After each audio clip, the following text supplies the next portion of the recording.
I shall. Thank All you. Another question. I have a negative blood type, and I've wanted to ask you this for a while. I've read about it, and I've tried to understand where it comes from. And I'm curious, from your perspective, what if I incarnated into this body at this time, space, reality, with this particular blood type for a particular reason? Of course. You always make these choices. There are always aspects of what you choose to experience as an incarnation that play into the theme that you chose to explore. Again, the question is, what do you make of it? What does it turn your mind to? What does it focus you on? When you create symbols for yourself in your reality, it is usually reflective of some aspect of the theme that you are exploring in this life. For example, the channel's blood type is B positive.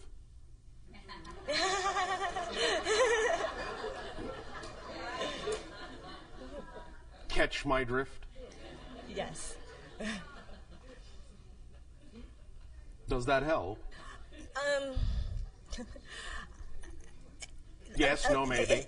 A little bit. Oh, I was right. wondering if you could explain a little bit where it comes from and as we have recently said, humanity is a mix of a variety of genetic types, the idea being that some of it is extraterrestrial in origin.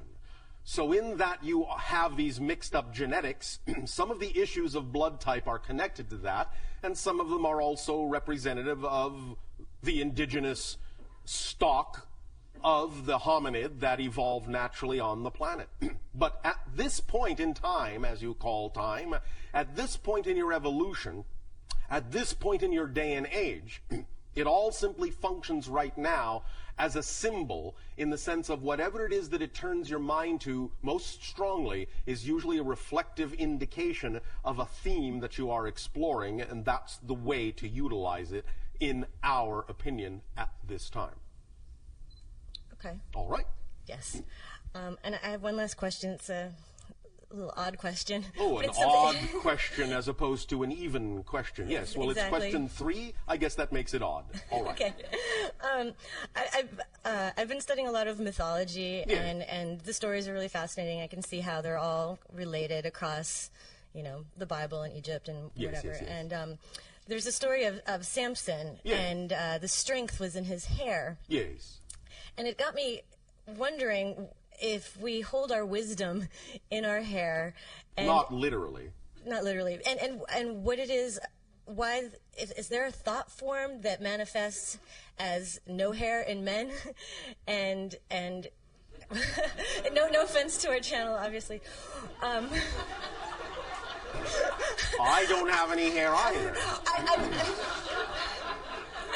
I told you it was a strange question, but I was curious It's a why is that case-by-case basis, why men and it in our will also culture- depend upon when the symbol appears archetypally in your history in terms of what the symbols mean to that particular culture at that particular time. It isn't always across the board for every single era and every single epoch that the symbols mean the same things or are representative of the same things. In that context, the idea really was self-image. The strength was in how he saw himself. Hair being a representation to many people on your planet of their image. Do you understand? Yes. So, it was a lesson in the idea of regardless of what you are going through, it is the image you hold of yourself that will actually carry you through. And when the hair was cut, what that is a euphemism for is somebody, in a sense, offering him a reality where he chose to accept it as a diminishment of his self-image. But once he regained his self-image, once his hair grew back, he regained his strength. But it's an issue of self-image. You follow? I do. So, the idea now, in terms of not having hair, is the idea, in a sense, that image isn't so important anymore, that it is, in that sense, the idea of being, shall we say, naked to the world. Do you understand? I do. All right. Does that help? It does. Is there a reason why in our culture right now that there's the gender difference in men and women? Why? I mean, why does that manifest in that way? Well, you are still dealing, as many civilizations do, with various issues of polarity.